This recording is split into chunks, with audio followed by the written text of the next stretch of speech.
Vérité maquée c'est Niki, grâce et grâce. Vérité maquée c'est Bika ya compter la vérité. Ouzeyiki. Eux sont des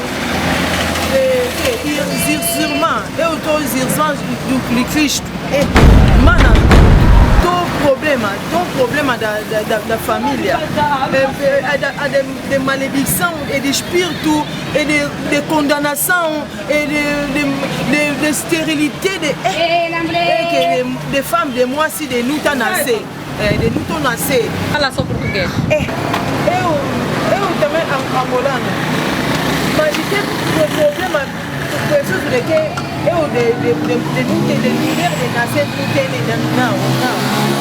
E falou na pastor evangelista Jorge Sala na UAM. Jorge Sala me falou des problèmes de família e de muito para vir procurar que pasteur se fasse igreja de camp de Victoire. Pastor se fasse Pastor, c'est igreja que é campo de Victoire. Pastor se faz. Tá bom, vamos, eu vou te mostrar. Eu também sou testemunho dessa igreja. E eu estou sofrendo muito. Todos os problemas vão passar.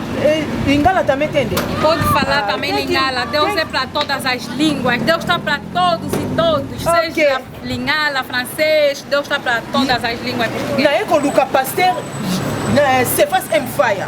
Ngaba pesi na adresse ya église oya camp de Victoire et pas évangéliste Georges Sala na kati ya Wambo. Naza ba problème tellement ébélé. Naza na problème de stérilité, naza na problème de célibat, ba loi établie, ba condamnation, ba la famille ételemi, ba réclamation, famille sont réclamées. Naza na Angola a.